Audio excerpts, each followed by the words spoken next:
My name's Roxanne, and I was bullied when I worked at the M.A.C counter in Nordstrom.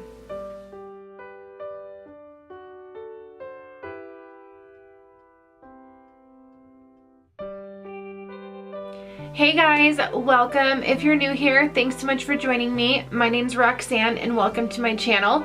If you are not new, thanks so much for coming back. I really appreciate you clicking on the video. So today, I just kind of wanted to talk to you guys a little bit about something that has been on my mind for months, and I haven't really talked about it on my channel a whole lot, but I think it's important to discuss considering everything that this country is going through at the moment, and I know that there are a lot of people out there who have had the same experience as me, and so I thought that I should be brave enough to talk about my experience and let you guys know that it does happen in the makeup community and it's not something that should be taken lightly. So I'm gonna tell you guys about the time that I worked at the M.A.C counter at Nordstrom and how I was treated very, very poorly while I was there. So let's go ahead and just jump in and I will tell you guys about my experience. Not sure how many of you know my background with M.A.C, but I'm going to just briefly get into that and then I will really jump into the point of this video. So over the summer in 2017, I decided to apply at Nordstrom. And I went in there one day. I was walking around the mall with my husband and I was hired by the manager on the spot. I don't know if it happened to be just my personality or that my makeup was really good that day, but I was hired right away. Didn't even ask for a resume or anything at that time. I ended up turning in that stuff later. But the main point of that I'm going to get to later in the video. But anyway, so got hired on the spot. I was hired as a BOC, which in Nordstrom terms is a beauty on call. I didn't understand that in the beginning, and that's so anyway, a beauty on call means that you kind of transition from counter to counter when you work at Nordstrom, and you just kind of go where they need you. I started at Nordstrom the week after I was hired on the spot. After turning in some paperwork for HR. I started at Trish McAvoy Cosmetics and I worked there for a couple of weeks, and then they just happened to have the M.A.C counter right next to Trish McAvoy, and so I constantly was helping at M.A.C because I've been very knowledgeable in the M.A.C world for a very long time, and so I constantly would jump in and help the M.A.C girls when they needed it. And at first we got along great. When I wasn't at the counter with them, we were really close colleagues, and they would help me and I would help them. It started out great, you know, everything was hunky-dory. I helped when I could, and eventually I got transferred to the M.A.C counter and I worked there for a lot of my time at Nordstrom, most of my time at Nordstrom. So after I started working consistently at M.A.C and really started to shine, I was only there for about 4 or 5 months, mind you, but I'm a very good people person. I connect with people really well, and so sales came easy for me because I got along with people so well. And the M.A.C girls who had been there for a while, they didn't like that very much. You know, someone was coming into their territory who was a better saleswoman than they were, and they felt threatened. So for the first couple weeks everything was fine. I had a really great schedule. I was there almost full time and I was doing well. I was thriving. I had a lot of really awesome customers, a lot of clients who came in to see me. I learned a ton. I was able to go to a lot of workshops and things, and that was really great. It was all fine when I first started, and then when I really started to shine and their anniversary sale came along and I made a ton of money for the company and a ton of money in commission, that's when things started to go downhill. I noticed that attitudes towards me were changing. I noticed that girls were becoming more spiteful and more just catty and rude. They would talk about me under their breath when I was just a couple feet away from them, purposely so that I would hear it. And I don't exactly know what changed. I think it just became apparent that I was confident in what I was doing, and I was becoming more and more confident in my abilities, and my makeup was becoming better, and I was really known to a lot of the clientele who were coming in. They would ask for me, and girls who had been there for a long time, I think they felt threatened by that, and it eventually turned into a complete bullying escapade. I remember being so upset one day having to go in and do my shift, because at that point it was so bad that I felt like every time I was there I was going to either get made fun of, chuckled at, laughed at, cackled at, talked about. And I mean by everyone, you guys. There was maybe one person, and I love her to death, who I still talk to today, that did not partake in any of this. But for the most part, imagine going to work every single day, and the people that you thought had your back, or the people you thought you were going to get along with originally, and I'm talking managers of the M.A.C department or the M.A.C counter, as well as the cosmetics manager of Nordstrom. The cosmetic manager of Nordstrom was even worse than the girls at the M.A.C counter. I mean, it was bad, you guys. It got so bad that I cried inside the stock room at Nordstrom when I was filling up some of the drawers.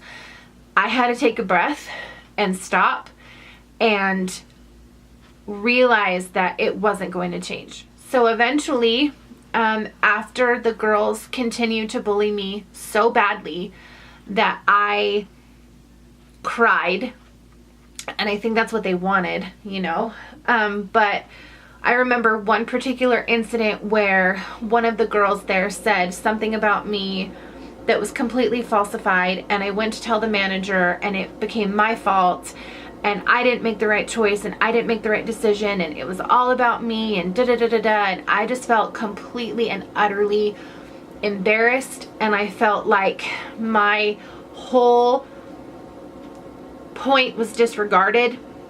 And this happened multiple times. So eventually, I believe it was about August, maybe start of September, I reported it to the main manager. So the incident I was just talking about, that was an assistant manager, but I reported all of these incidences to the main cosmetics manager. And I was in shock with some of the comments that were made to me when I reported these incidences. You know, when you are metaphorically and rhetorically slapped in the face by a comment or something that someone says about you, that's exactly what happened when I went to report this issue. I was completely laughed at, and it was almost as if she was just humoring me by listening to me, because the end of the conversation was very condescending.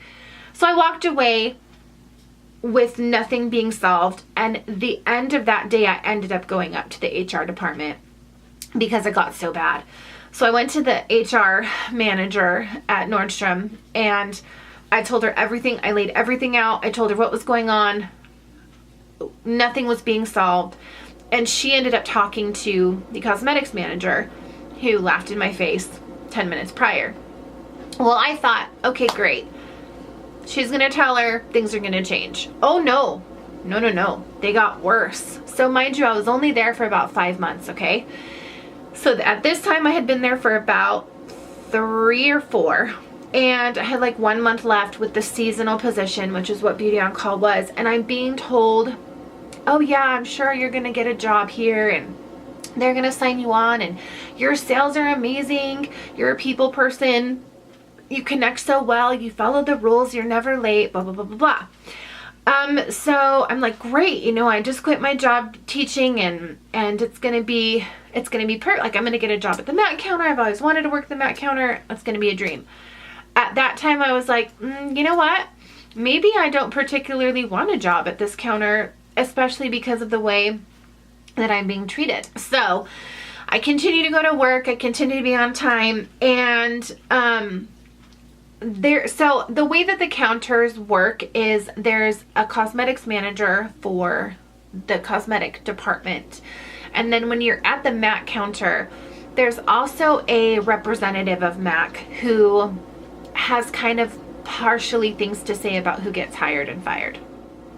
So, mind you, I'm not technically part of M.A.C at this point. Okay, I'm still part of Nordstrom. But I had a good relationship with the M.A.C representative, and I had kept an open dialogue with her. She was the only one I felt that I could count on. And I also went to her at one point with some of the problems that I was experiencing with some of these girls. So she was aware of what was going on. So one day on my break, I saw her sitting at the break table outside of the store, and I walk up to her and I said, hey, you know, I know my time as a seasonal employee is coming to an end. I would really hope that I could be transferred to an actual M.A.C store, and was very hopeful at that point because she said, oh yeah, absolutely. I think we should talk to, you know, the cosmetics manager when your time at seasonal employee is done, and we'll see if we can get you signed on. So I'm very hopeful. I'm thinking I have great sales. I have great rapport with the clients. The only thing I'm worried about is my team. So at that point, it was kind of becoming time to decide whether or not I was going to be signed on to the department. And I remember thinking to myself, okay, you know what? A couple weeks have passed. Maybe I'm actually going to be hired on. I could be. So a couple days later, after the conversation with the seasonal rep, or with the, with the representative from M.A.C, I get pulled into the office in the back. And mind you, this whole time I've continued to be bullied. Bad bullied. Like, to the point of crying, making fun of my makeup, making fun of who I am, calling me fat, talking about me behind my back. Really bad things, you guys. Really bad things. The manager tells me, you know, I know that you've seen that we've had a couple positions open up in the M.A.C department, and I needed to talk to you about that. I'm like, oh great, like here it is, like I'm getting hired. And she says to me, I don't think there's a place here for you at the camp, because I was trying to find the common denominator with these problems that we've been having, and you're the common denominator. What? What? So I was literally shocked when she told me that I was the common denominator. Like, literally shocked. I couldn't believe what she was saying to me at that point. I literally stepped back and I said, I'm sorry, what? So she drew this little triangle and she said, yeah, you know, we have 3 things we consider here when we're hiring someone, and let me draw that out for you. So she draws me this stupid little triangle, and at the top it says productivity and sales, and then on one side it says, you know, connecting with your team, and then one side it says, you know, like loyalty, being on time and things like that. And she goes, you know, you have the productivity. We know that. We see that in your sales. You have the connection to clients and you're on time, but there's one really epic part missing, and it's just this connection with your team. This little part of the triangle over here, it's just lacking. I'm sorry, I'm the problem with the team? Me? Are you sure you're talking to the right person? I could not believe that I was being let go because I was the problem with the bullying. Have you guys ever been told that you were the reason why people were bullying you? Because that was the first time I've ever been told that. You guys, I'm 34 years old, and there was so much drama at that counter. I thought I was still teaching high school. It was literally disgusting. Like, I could not believe the amount of disrespect and catty behavior that I experienced at that store, at that counter. And not everyone at Nordstrom was that way, but the M.A.C girls, oh my gosh. I could tell you guys some stories about just them as people. So anyway, let me get back to my story with the manager. So she proceeds to tell me, you know, I'm the problem, I'm the common denominator, they're not going to have a place for me there. And I literally looked at her and I said, okay, is this because people are threatened by me? That's what I said. And she looked at me and said, oh no, I don't think anyone is threatened by you. just like that. I'm livid at this point. I'm trying to hold back my tears. I'm not crying because I'm being fired. I'm crying because of the reason I was being fired. It was like she was condoning bullying and those actions. And I looked at her and I said, okay, well, if I'm being fired or if I'm being let go or if I'm not going to be hired because I'm better than other people, I'm okay with that. I can live with myself. I literally said that, you guys, not even joking. So I walk out and I tell my friend, the one person who I knew I could count on, you know, hey, I was let go. I'm not going to be signed on, whatever. And she's like, oh my gosh, I can't believe it. Like, we both knew it was coming or whatever. So I go back, I finished my shift, and I only had 2 more shifts left, and I was supposed to be done that next week. So I ended up not showing up for the next 2 shifts. I said goodbye to the one friend who I still am friends with today. She knew what my plan was. I didn't go back because everyone was gonna know, first of all, and second of all, I didn't want to give them the time that they didn't deserve. Does that make sense? Like, I didn't want to give them any more of my precious time, because obviously they didn't value the person that I am, nor what I could bring to their company. So I was like, you know what? I'm done. I don't want to be a part of this company anymore. And I'm really glad that I left. I wanted to tell you guys that it has happened to me and that I understand. And being a teacher, I saw it a lot as well, but never experienced it myself. And now I have so much empathy for people who have been in that situation, and I will never ever again treat anybody without, I don't know, you guys, the judgment and the audacity and the cattiness. It just literally gave you a taste in your mouth that you never want to experience. And it wasn't only me. I noticed, like, there were other girls that had been there longer than me. There were certain cliques at this counter, and there were other girls there that were longer than me that really experienced horrible things. And I couldn't believe it. I couldn't believe it. And I called corporate after I was let go. I reported as much of it as I could. And I just don't think it's ever going to change, because these girls have gotten away with this behavior for so long, and they've been advocated for, and they've been validated for so long by this cosmetics manager and all the assistant managers. It's never going to change. That's my story time, you guys. I know that it was a lot of bibble babble, but I did just want to tell you guys my experience with working at the M.A.C counter, and the fact that it did not turn me off to M.A.C Cosmetics. I think that it could have. But it didn't, because, and if anybody's watching from the M.A.C counter that I used to work at, thank you for making me grow and for pushing myself to limits I never thought possible, and for making me a better person, you know. And I feel sad for you. I feel sad that you have to treat people so poorly to be able to look at your own selves in the mirror. And I wish you the best, you know, no hard feelings. Yeah. You know, that's my story about when I was bullied at the M.A.C counter, and I hope you all, I don't know, I hope if you've ever been bullied, you talk about it and you don't let it go under the rug, because it is important to raise your voice and to let people know what you're feeling and what you're going through. So that's all I have, you guys. Thank you so much for watching. I really do appreciate it.